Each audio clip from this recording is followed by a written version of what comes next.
பரிசுத்த நாமத்துக்கு ஸ்தோத்திரம். ட்ரினிட்டி ப்ராப்பர்ட்டிக் மினிஸ்ட்ரி சார்பாக நாங்கள் உங்கள் அனைவரும் கர்த்தரின் நாமத்தில் வரவேற்கின்றோம். கர்த்தர் நமக்கு புதிய வருடத்தை தொடங்கி அடுத்த மாதத்தையும் காண செய்திருக்கிறாரு. அவருக்கு கோடி கோடி ஸ்தோத்திரம் செலுத்துவோம். நம்ம எல்லாரும் சேர்ந்து ஆண்டவர் கிருபையாய் இந்த மாதத்துக்கு கொடுத்திருக்க வாக்குத்தத்த வசனமானது சங்கிலிகள் அறுக்கப்படும். சங்கிலிகள் அறுக்கப்படும் அப்படின்னா என்ன அப்படின்னா, நாம் கட்டப்பட்டிருக்கோம். ஏதோ ஒரு இறுக்கமாக சங்கிலி போன்ற ஒரு காரியங்களில் கட்டப்பட்டிருக்கோம்.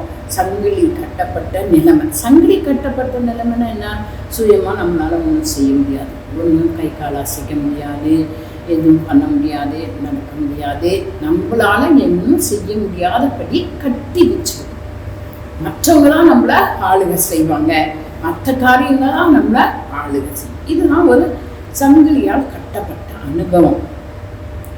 ஸோ சங்கிலி கட்டப்பட்டா என்ன அப்படின்னா, நமக்கு ஒன்றுமே செய்ய முடியாது. நம்மளோட சிந்தனை, நம்ம செயல், நம்ம பழக்கம் வழக்கங்கள் எல்லாம் நம்மளை அடிமையாக்கி கட்டுக்குள்ளே கொண்டாந்துடும். அதுதான் சங்கிலியால் கட்டப்படுகிற அனுபவம். நான் உங்களுக்கு பைபிள்லேருந்து ஒரு எக்ஸாம்பிள் சொல்கிறேன். அந்த எக்ஸாம்பிளில் நீங்கள் கேட்டிங்கன்னா உங்களுக்கு தெரியும் அந்த சங்கிலியால் ஏன் கட்டப்பட்டாங்க. அந்த நம்ம சும்மா இருந்தால் நம்மளை எடுத்து யாரும் சங்கிலியால் கட்டிட மாட்டாங்க இல்லையா? நம்மளால் நம்ம மேலே ஏதாவது குறை கண்டுபிடிக்கணும், இல்லைன்னா நமக்கு எதிர்த்து நிற்கிறவங்க நம்மளோட செயல் அவங்களுக்கு பிடிக்காமல் இருக்கணும். இப்படி இருந்தால் தான் நம்ம அந்த சங்கிலியால் கட்டப்படுவோம். இல்லைன்னா ஏதாவது ஒரு கேரக்டர், ஏதாவது ஒரு பழக்க வழக்கம், ஏதாவது ஒரு சிந்தனை நம்மளை அப்படியே கட்டி வச்சிடும். அதுதான் சங்கிலியால் கட்டப்பட்ட அனுபவம். நான் இப்போ உங்களுக்கு பைபிள்லேருந்து ஒரு அனுபவத்தை சொல்கிறேன். பைபிள் தான் எப்பவுமே நமக்கு உண்மை சத்தியம். அதில் சொல்கிறத வச்சு அதை மாதிரி ஃபாலோ பண்ணால் தான் நமக்கு கிருபை கிடைக்கும். ஸோ நான் இப்போ பைபிள்லேருந்து ஒரு எக்ஸாம்பிள் சொல்கிறேன். அது 2 நாளாகமும் 33வது அதிகாரம் 11ஆம் வசனத்தில் இருக்கு. 2 நாளாகமும் 33:11. ஆகையால் கர்த்தர் அசிரியா ராஜாவின் சேனாதிபதிகளை அவர்கள் மேல் வர பண்ணினார். அவர்கள் மனாசேயின் முச்செடிகளை பிடித்து 2 வெங்கல சங்கிலியால் அவனை கட்டி பாபிலோனுக்கு கொண்டு போனார்கள். இப்போ இந்த மனசென்ற ஒரு ராஜா, அவன் சின்ன வயசுலேயே ராஜாவாகி 50 வருஷம் அரசாண்டான அந்த 33ஆம் முதல் வசனத்தில் சொல்லப்பட்டிருக்கு. இந்த ராஜா அவங்க அப்பா செஞ்சதெல்லாம் செய்யாம எல்லா பொல்லாத காரியங்களை செய்ய, ஆண்டவருக்கு பிரியமில்லாத காரியங்களை நிறைய செய்தான். இப்படி செய்யப்பட்டதுனாலதான் அவன் கட்டப்பட்டான். அவன் ஆண்டவருக்கு பிரியமில்லாத காரியம் என்ன செய்தான் அப்படின்னு சொல்லி பார்த்தீங்கன்னா, verse 2:33 verse 2 2 நாளாகமும் 33:2 வசனம் பார்த்தீங்கன்னா, கர்த்தர் இஸ்ரவேல் புத்திரருக்கு முன்பாக துரத்தின ஜாதிகளுடைய அருவருப்பின்படியே அவன் பொல்லாப்பானதை செய்தான். அவன் என்ன செஞ்சான்? ஆண்டவர் விரும்பாத துரத்தின ஒரு ஜாதியோட சேர்ந்து அவன் பொல்லாப்ப செஞ்சான்.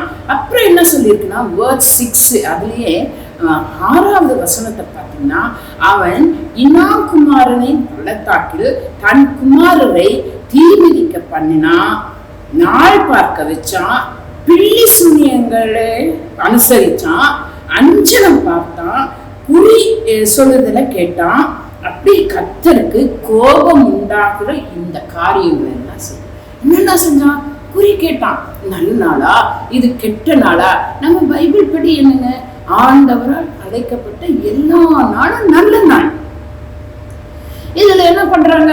நல்ல நாளா இதுக்கு ஐயோ செவ்வாய்க்கிழமையா ஆகாது, நாளை வெள்ளிக்கிழமையா இந்த பக்கம் போகிறோம், அப்படி ஏதோ ஒரு கிழமைகளை வச்சு அப்படி எல்லாம் பார்க்குறாங்க. 4 கிழமை இப்போ ரொம்ப ஃபேமஸாக பார்த்தீங்கன்னா வாஸ்துன்னு சொல்லிட்டு என்ன சொல்கிறாங்க, இந்த பக்கம் தான் கதவு வைக்கணும், அந்த பக்கம் தான் ஜன்னல் வைக்கணும், இப்படி பண்ணால் அப்படி வரும்.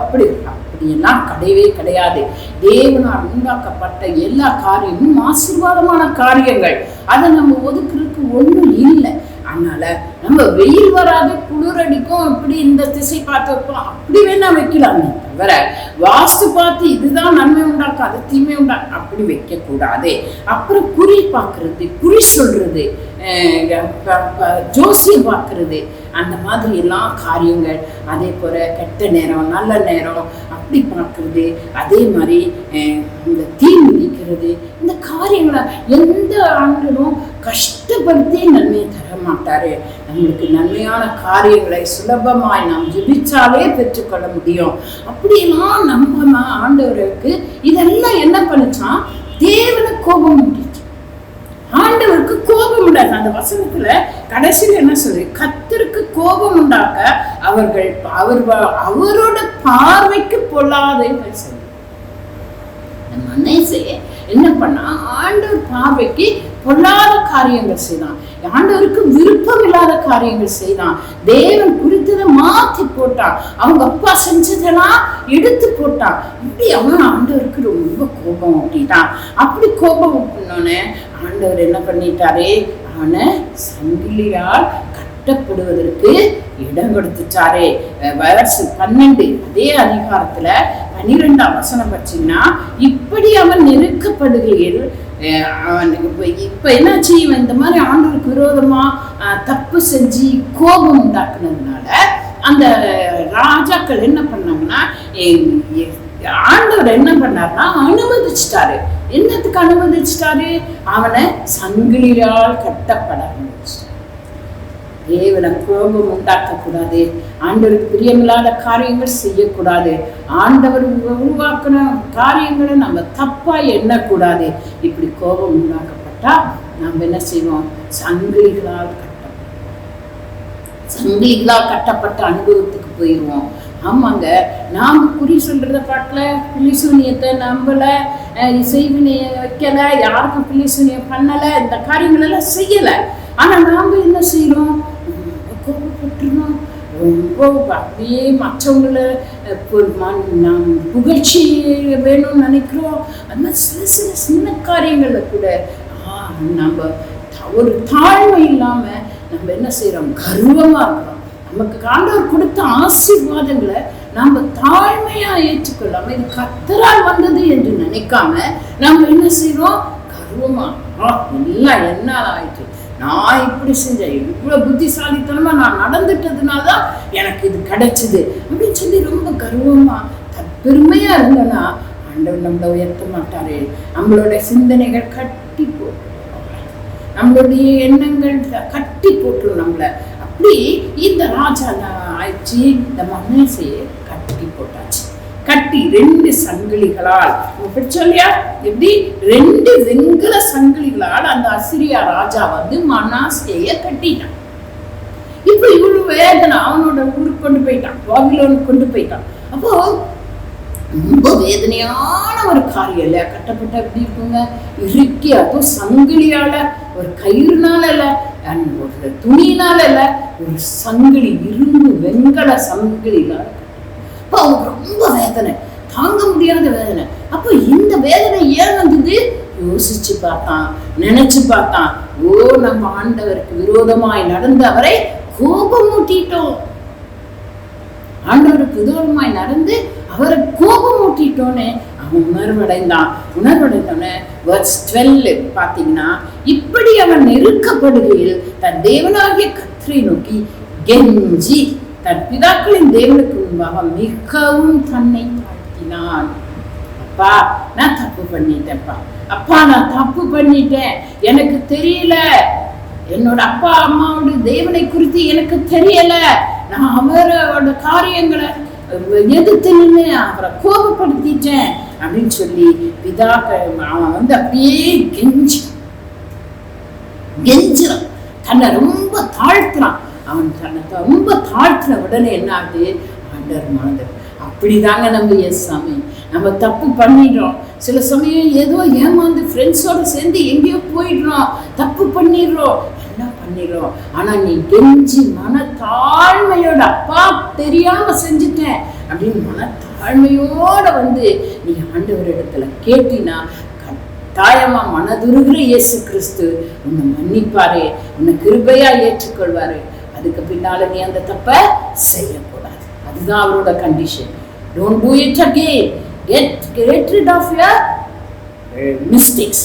நீ ஜெபம் பண்ணு, நல்ல கெஞ்சி தாழ்மையா கேட்டினா அந்த கட்டிலிருந்து ஆண்டவர் உன்னை விடுவிச்சு உன்னை பழைய நிலைமைக்கு கொண்டு வந்துடுவார். அப்படிதான் இந்த மனசைய பழைய நிலைமைக்கு கொண்டு வந்துட்டாரே.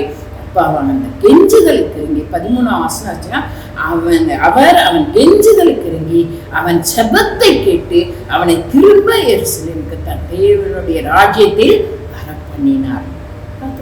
பழைய நிலைமைக்கு இப்ப எல்லாம் விக்கிரத்தான், எல்லாம் நம்புறது, குறி சொல்றது, பிள்ளி சுனி வைக்கிறது, செய்வின பண்ற எல்லா காரியங்களும் விடுதலை பெற்றுட்டான்.